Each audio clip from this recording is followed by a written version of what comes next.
Ukraine और जंग अब महाजंग में तब्दील होती हुई दिख रही है। लगातार कई हमले यहां पर रूस की सेना ने यूक्रेन के ऊपर किए हैं और कई ऐसे क्षेत्र हैं जहां पर उसने घेरने की पूरी कोशिश की है यूक्रेन को। खासतौर पर जो पूर्वी इलाका है वो धीरे धीरे पूरी तरीके से घिरता हुआ दिख रहा है यूक्रेन का, और पश्चिमी छोरों में भी इसी तरीके की स्थिति उत्पन्न होती जा रही है। वहीं दक्षिण से भी लगातार ब्लैक सी से भी घेरने की कोशिश है यहाँ पर रूस की, और रूस चाहता है किसी भी तरीके से यूक्रेन उसके आगे झुक जाए। और ऐसे में कई दावे यूक्रेन की ओर से भी किए जा रहे हैं। यूक्रेन ये साफ कह रहा है कि उसने कई ऐसे जहाज हैं, कई ऐसे फाइटर प्लेन्स हैं, कई ऐसे टैंक्स बंदरगाहों को रूस के तबाह कर दिया है। तो लगातार सारी अपडेट्स हम आपको दिखा रहे हैं, तस्वीरों के जरिए भी आपको समझाने की कोशिश करेंगे कि आखिर यूक्रेन में किस तरीके के हालात है, सेना किस तरीके से डटी हुई है। दोनों ही ओर से रूस लगातार कब्जा जमाना चाहता है यूक्रेन पर, और यूक्रेनी सेना भी लगातार मुंहतोड़ जवाब दे रही है। इसका तस्वीरें आप देख लीजिए। महायुद्ध की कवरेज लगातार 217 घंटे से भी जारी है। हम सारी अपडेट्स आप तक पहुंचा रहे हैं, और रूस का लड़ाकू विमान किस तरीके से तबाह होता हुआ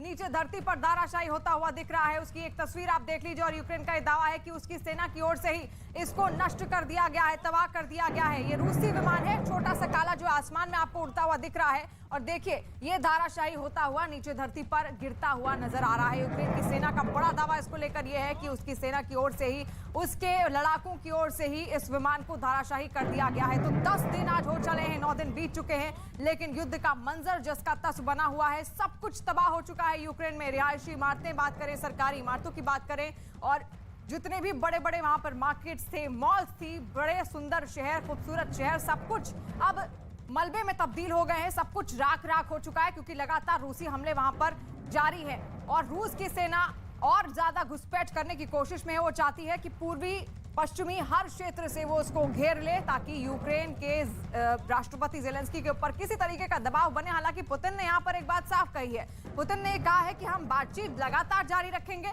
लेकिन यूक्रेन को और ज़ेलेंस्की को हमारी सभी शर्तें माननी होंगी, क्योंकि रूस चाहता है कि किसी भी हालत में यूक्रेन नेटो का हिस्सा ना बने। और रूस यूक्रेन में जारी जंग के बीच बड़ी खबर भी आ रही है। यूक्रेन की सेना ने एक रूसी हेलीकॉप्टर को मार गिराया। यूक्रेन की सेना ने वीडियो जारी करते हुए ये बड़ा दावा किया। तस्वीरें आप देख लीजिए। ये रूस का हेलीकॉप्टर बताया जा रहा है जो तबाह होता हुआ दिख रहा है, नष्ट होता हुआ दिख रहा है, और जमीन पर देखें किस तरीके से आग के गोले में तब्दील होता है, उसके बाद नीचे पटखनी भी खाता है। तो युद्ध की हर तस्वीर हम आप तक पहुंचा रहे हैं, लेकिन इस युद्ध का अंत कब होगा, केवल एक ही सवाल हर देश के मन में इस वक्त गूंज रहा है। यूक्रेन की सेना का इस वीडियो को लेकर यह दावा है कि ये हेलीकॉप्टर जो धाराशायी हुआ है, जो धुंधु कर जल रहा है, जमीन पर जिसने पटखनी खाई, ये रूसी हेलीकॉप्टर है, और उसकी सेना ने इसको तबाह कर दिया, नष्ट कर दिया, रूसी हेलीकॉप्टर को गिरा दिया है। 2 तस्वीरें आप देख रहे हैं, रूस का लड़ाकू विमान किस तरीके से तबाह होता है, और रूसी हेलीकॉप्टर किस तरीके से फिर नीचे धरती पर आकर धाराशायी हो जाता है। ये चंद तस्वीरें ये कहने के लिए साफ है, ये साबित करने के लिए साफ है कि आखिर ये इस महायुद्ध में महाजंग किस तरीके से लगातार 10वें दिन भी जारी है। हर ओर से एक ही तस्वीर सामने आ रही है, दोनों ही ओर से गोले बारूद दागे जा रहे हैं, और कोशिश की जा रही है कि किसी भी तरीके से जंग को अंतिम पड़ाव पर पहुंचाया जा सके। हालांकि लगातार यूक्रेन की सेना डटी हुई है, और यही खींच रूस को चिढ़ाने के लिए काफी है। इसीलिए रूस चिढ़ा हुआ है, पुतिन चिढ़े हुए हैं कि आखिर ऐसी कौन सी चीज है जो उनको लगातार रोके हुए है यूक्रेन पर कब्जा करने के लिए, और इसी वजह से तमाम रूस के ओर से तमाम हमले किए जा रहे हैं।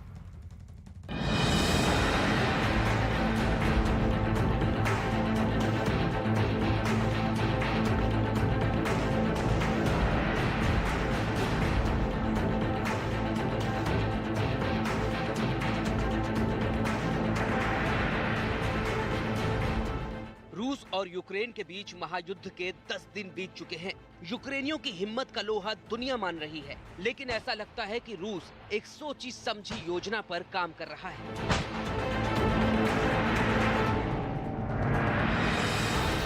जिसके तहत उसने यूक्रेन के अलग अलग शहरों पर कब्जा करने के बाद अब कीव के किले को कमजोर करने की तैयारी शुरू कर दी है। लेकिन कुछ सवाल ऐसे हैं जिनका जवाब हर कोई जानना चाहता है। इसमें सबसे बड़ा सवाल ये है कि अगर रूस ने यूक्रेन को पूरी तरह घेर लिया है, तो फिर यूक्रेन को यूरोप के देशों से सहायता कैसे और कहां से मिल रही है? तो इसका जवाब ये है कि यूक्रेन का पश्चिमी बॉर्डर अब भी खुला है। यूक्रेन का ये पश्चिमी बॉर्डर पोलैंड और नेटो के कई देशों से मिलता है। रूस ने उत्तर, पूर्व और दक्षिण से यूक्रेन पर हमला किया है, लेकिन कई नेटो देशों से लगी सीमा अभी रूस के कब्जे में नहीं है। यूक्रेन के पश्चिमी बॉर्डर पर पोलैंड, हंगरी, स्लोवाकिया, रोमानिया और मालडोवा जैसे देश हैं। दूसरा महत्वपूर्ण सवाल ये है कि अगर कीव को घेरने वाला रूस की सेना का 64 किलोमीटर लंबा काफिला बिल्कुल एक्सपोज्ड है, तो उस पर यूक्रेन हमला क्यों नहीं करता? तो इसका जवाब ये है कि यूक्रेन के पास फिलहाल हथियारों की बहुत कमी है। दूसरा ये कि यूक्रेन की वायुसेना बहुत छोटी है और उसे डर है कि रशिया का डिफेंस सिस्टम उसके विमानों को मार गिरा सकता है। इसके अलावा यूक्रेन कीव को बचाने के लिए अपने संसाधनों को भी बचाकर रखना चाहता है। तीसरा सवाल ये है कि ज़ेलेंस्की की अपील के बावजूद भी पश्चिम के देश युद्ध में शामिल क्यों नहीं हो रहे? दरअसल नेटो देशों पर हमले की स्थिति में ही पश्चिम के देश इस युद्ध में शामिल हो सकते हैं, लेकिन यूक्रेन अभी नेटो में शामिल नहीं है। इसके अलावा नेटो ने ज़ेलेंस्की की वो अपील भी ठुकरा दी है जिसके तहत उन्होंने नेटो से कहा था कि वो नो फ्लाइंग जोन को घोषित करे। नेटो ने ऐसा करने से मना इसलिए किया क्योंकि अगर नो फ्लाई जोन बना तो इसमें दूसरे देशों को भी युद्ध में शामिल होना पड़ेगा। एक और महत्वपूर्ण सवाल सभी की जुबान पर है और वो ये कि अगर न्यूक्लियर प्लांट पर हमला हुआ तो क्या फिर नेटो इस युद्ध में शामिल हो जाएगा? इसका जवाब ये है कि यूक्रेन के न्यूक्लियर पावर प्लांट पर हमलों की संभावना बहुत कम है, क्योंकि अगर यूक्रेन में कोई न्यूक्लियर त्रासदी हुई तो इसका रेडिएशन रूस तक भी पहुंचेगा। बहुत सारे लोग ये सवाल भी पूछ रहे हैं कि न्यूक्लियर प्लांट के पास लगी आग कितनी खतरनाक है। तो इसका जवाब ये है कि फिलहाल ये आग बुझा ली गई है, लेकिन न्यूक्लियर प्लांट मोटी शील्ड से ढके होते हैं। ये शील्ड इन्हें धमाकों और आग से बचाने में सक्षम होती है। इसके साथ ही फिलहाल इनमें से ज्यादातर प्लांट्स बंद कर दिए गए हैं और अब ये प्लांट्स एक्टिव स्टेट में नहीं हैं, इसलिए इनमें धमाके का खतरा न के बराबर है। कुल मिलाकर हर युद्ध से जुड़े बहुत सारे सवालों के जवाब आसान होते हैं, तो कुछ ऐसे यक्ष प्रश्न भी होते हैं जिनके उत्तर तभी मिल पाते हैं जब युद्ध अपने अंजाम तक पहुंचता है।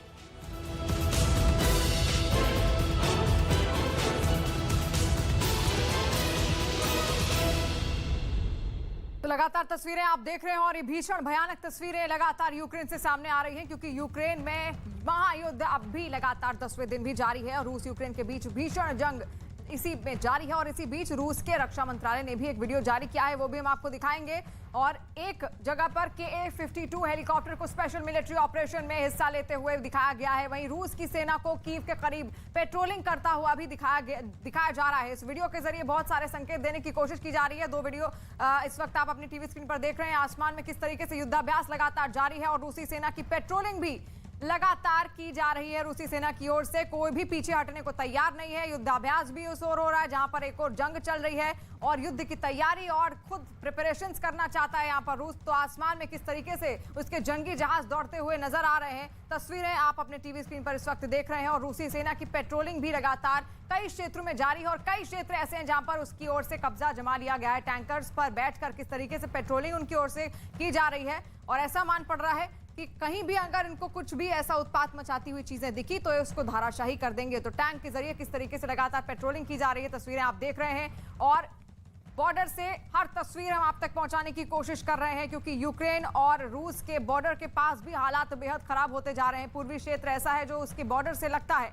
और ऐसे में वहीं पर सबसे ज्यादा एक्टिविटीज इस वक्त होती हुई दिख रही हैं। सबसे ज्यादा हमले भी वहीं पर होते हुए दिख रहे हैं। खेरसोन, खार्किव, तमाम इलाके जो हैं पूर्वी क्षेत्र में आते हैं और पूर्वी क्षेत्र में ही सबसे ज्यादा मिसाइल्स उसकी ओर से दागी जा रही है। इस बीच एक बड़ी खबर, ब्रिटेन की अपने नागरिकों को सलाह है, रूस छोड़ने को एडवाइजरी जारी कर दी गई है ब्रिटेन की ओर से। ब्रिटिश नागरिक रूस छोड़ें, ये कह दिया गया है ब्रिटेन ने। यहाँ पर बड़ी खबर इस वक्त आप देख रहे हैं, ब्रिटेन के अपने नागरिकों को उसने सलाह दे दी है जो कि यूक्रेन में फंसे हुए हैं, रूस में जो है मौजूद हैं। रूस छोड़ने की एडवाइजरी जारी कर दी गई है। ब्रिटिश नागरिक रूस छोड़ दें।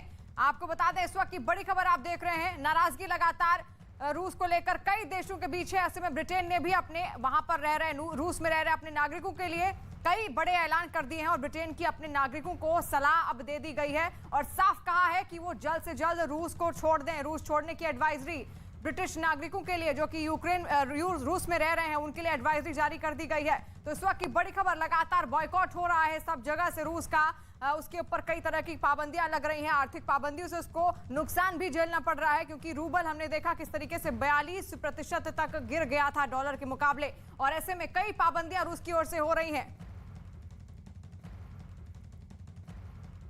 और हर तस्वीर हम आप तक पहुंचाने की कोशिश कर रहे हैं।